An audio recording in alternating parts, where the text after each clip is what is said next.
Basahin nyo yung Ebanghelyo ni John para ma-validate nyo kung nagsasabi ako ng totoo o hindi. Basahin ninyo, no? Kayo magsabi kung nagsasabi ako ng totoo o hindi. Doon sa Gospel of John, pinadala ni Jesus yung Espiritu Santo. Ano ang purpose ng Espiritu Santo? Para gabayan ang simbahan. Makapangyarihan ng Espiritu Santo Nung panahon ng Pentecostes sa Acts of the Apostles, 'di ba? Takot yung mga takot yung mga apostoles Nagkaroon sila ng lakas na loob, lumabas sila. Nagpahayag sila tungkol kay Jesus. Yung mga tao sa Jerusalem, no, galing sa iba't ibang lugar, iba-iba lengguwahe. And yet naiintindihan nila yung sinasabi ng mga apostoles. Gunon ka-powerful ang Holy Spirit. No? Imagine, napaka-powerful ng Holy Spirit tapos matatalikod yung simbahan na ginagabayan ng Espiritu Santo. Diba? Kaya, kapag sinabi mong natalikod ang simbahan, ibig sabihin, palpak ang Diyos mo. Wala palang kapangyarihan niyang Diyos mo na yan Kasi yung simbahang ginagabayan niya, natalikod pa rin kahit ginagabayan. Aral ng Iglesia ni Cristo yan, no? Na natalikod yung simbahang itinatag ni Jesus. Ginagabayan ng Diyos, ginagabayan ng Espiritu ng Diyos, natalikod. Ibig sabihin, palpak ang Diyos mo. Diba? Palpak ang Diyos mo. Oo. Pangalawa, ang Diyos ng mga Iglesia ni Cristo, tamad. Bakit? Kasi walang ginagawa yan Kundi na doon lang sa taas, naghihintay ng pagsamba ng tao. Ni hindi man lamang bumaba sa kasaysayan ng tao. Nandun lang siya sa taas. Naghihintay ng pagsamba ng tao. Di ba? So, gunon ng Diyos nila, tamad. No? Tamad. Mapagmataas. Kasi dahil Diyos siya, dapat sambahin nyo lang ako. Hindi ako pwedeng maging katulad ninyo. Alam mo yung mga aroganting tao na pulubi ka lang, mayaman ako, hindi mo ako katulad. So, yun gunon yung pananaw ng Diyos ng mga Iglesia ni Cristo. Diyos ako, hindi ako pwedeng maging taong katulad mo. Di ba? Mapagmataas ang Diyos ng Iglesia ni Cristo. And then, wala ding larawan. Kasi nga, hindi nagkatawang tao ang Diyos nila kaya walang picture. Kaya naman yung simbahan nila, puro picture ng founder nila yung makikita mo, pati ng mga manalo diba? Walang larawan ng Diyos. Kasi ang Diyos sa kanila, mapagmataas. Hindi po pwede maging katulad natin. Diba? Gusto nyo ba yung ganung klaseng Diyos? Yung Diyos ng mga Iglesia ni Cristo? Dito, Diyos ng mga Katoliko. Mamaya ko nasasagutin yung mga ninyo. Magdi-discuss muna ako. So, sa Diyos ng mga Katoliko, no? Makapangyarihan ng Diyos. Bakit? Kasi, hindi natalikod ang simbahan niya. Bakit? Kasi, makapangyarihan ang grasya ng Diyos. Hindi matatalikod ang simbahan. Kaya para sa amin, makapangyarihan ng Diyos Kasi yung simbahan na ginagabayan niya ay hindi natalikod. Kasi makapangyarihan siya. Diba? May mga individual na tumalikod pero hindi po pwede na buong simbahan ang matatalikod. Yan. At ang Diyos natin nag-alay ng buhay. Imagine, Diyos ka, iaalay mo ang buhay mo para sa taong nilikha mo. Which is logical. Bakit? Kasi ang tingin sa atin ng Diyos, anak Di ba ang magulang, gano'n ang mentality? Ang magulang, pag magulang ka, ibibigay mo ang buhay mo para sa anak mo. So, logical lang na ang Diyos, dahil anak ang tingin sa atin, logical lang na ang Diyos po pwede magbigay ng buhay niya para sa atin. Pangatlo, ang Diyos ng mga Katoliko, mapagkumbaba. Kasi nga, tinulad niya ang sarili niya na parang tao, no? Nagkatawang tao siya. At dahil nagkatawang tao ang Diyos, yung pagkatao natin, nagkaroon ng dignidad. At may larawan ng Diyos si Jesus. Sabi nga sa sulat ni St. Paul sa mga taga-Kolosas, si Jesus ang larawan ng Diyos na hindi nakikita. Kaya sa Catholic Church, maraming larawan ni Jesus, larawan ng Diyos.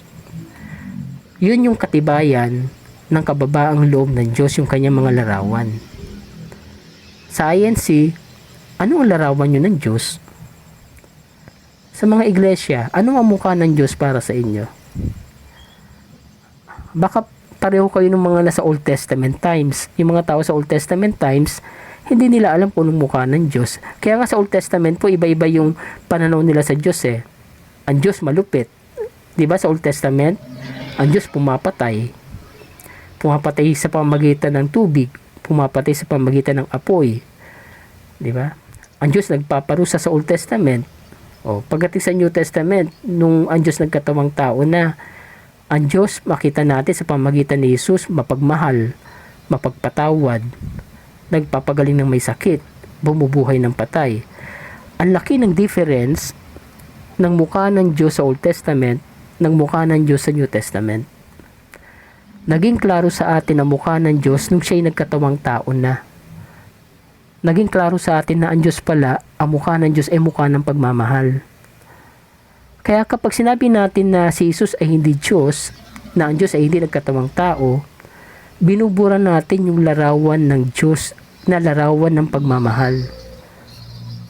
Na ang mukha ng Diyos ay mukha ng pagmamahal, binubura natin yon. Kaya ang Iglesia ni Cristo, baka hanggang ngayon, ang pagkakakilala nila sa Diyos nila ay katulad ng Diyos sa Old Testament. Nagpaparusa, malupit, mahigpit. Kasi hanggang ngayon, ang Diyos nila ay parang Diyos ng Old Testament, walang muka. Ang Diyos ng Iglesia ni Cristo, parang Diyos ng Old Testament, no? Na hindi nagpapatawad, na hindi nagmamahal, hindi nagpaparusa. Kaya nga tingnan niyo ang pananaw ng Iglesia ni Cristo. Pag hindi ka miyembro namin, nasa impyerno ka, parurusahan ka ng Diyos, wala kang kaligtasan. Gunon kalupit ang Diyos ng Iglesia ni Cristo. Imagine ang Iglesia ni Cristo, 1% lang ang population nila sa buong Christianity. So, ibig sabihin yung 99% pinabayaan ng Diyos. Gunon kalupit ang Diyos ng INC, parang Diyos ng Old Testament. Bakit? Bakit gunon ang pananaw ng INC sa Diyos? Kasi para sa kanila, ang Diyos hindi nagkatawang tao eh. No? Kaya nga dapat wala silang New Testament eh.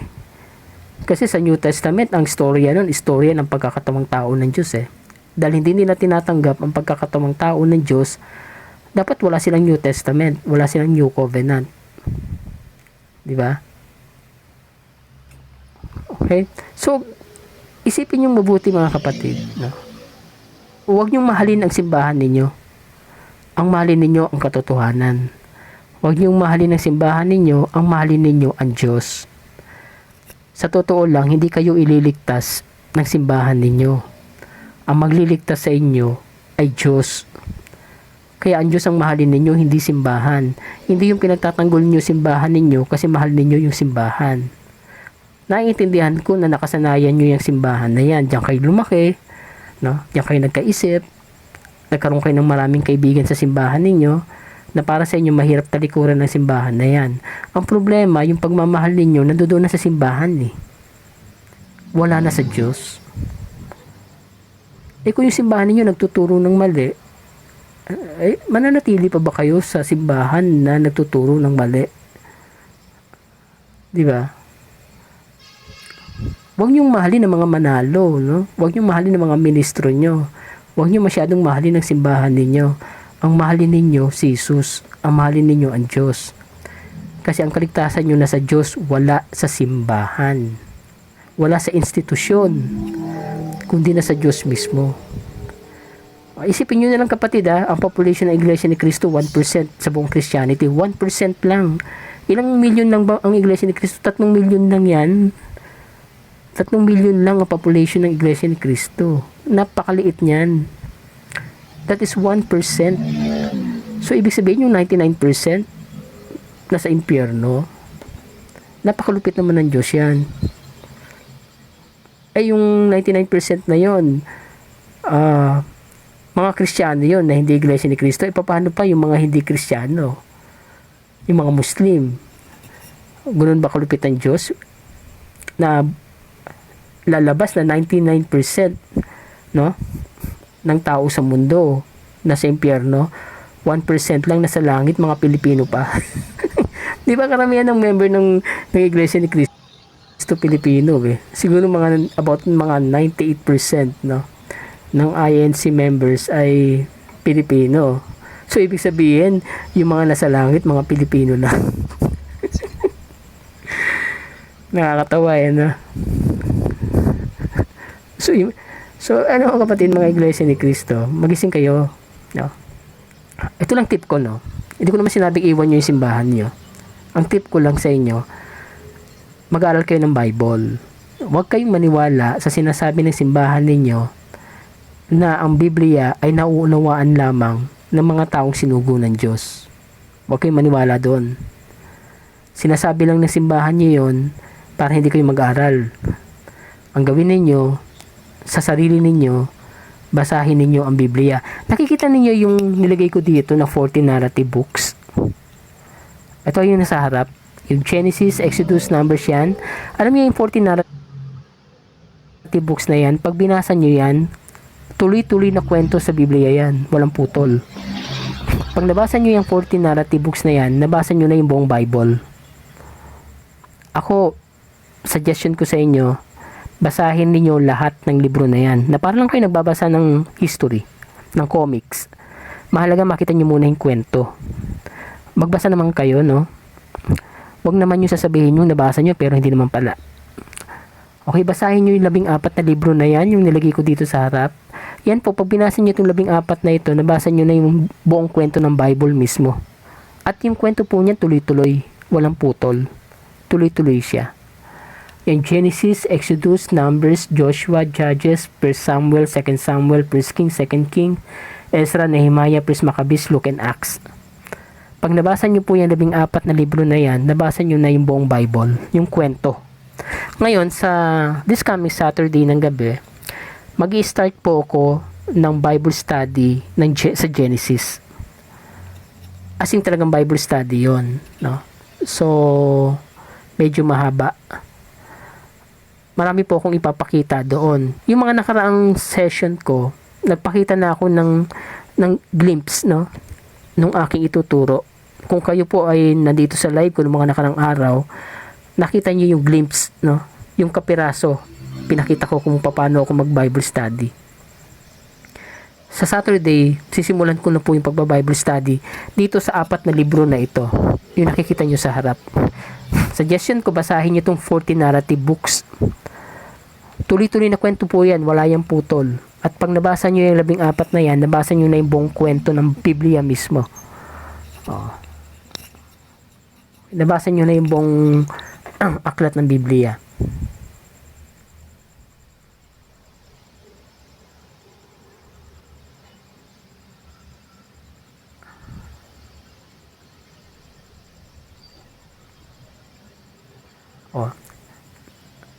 Ayaw nila basahin yung Book of Maccabees. Alam nyo ba sa first Book of Maccabees, diyan yung mababasa na na mga Israelita pala nagkaroon ng 100 taong kalayaan. Di ba inalipin sila ng Babylonia? Pagkatapos ng Babylonia, Persia. Pagkatapos ng Persia, Greeks.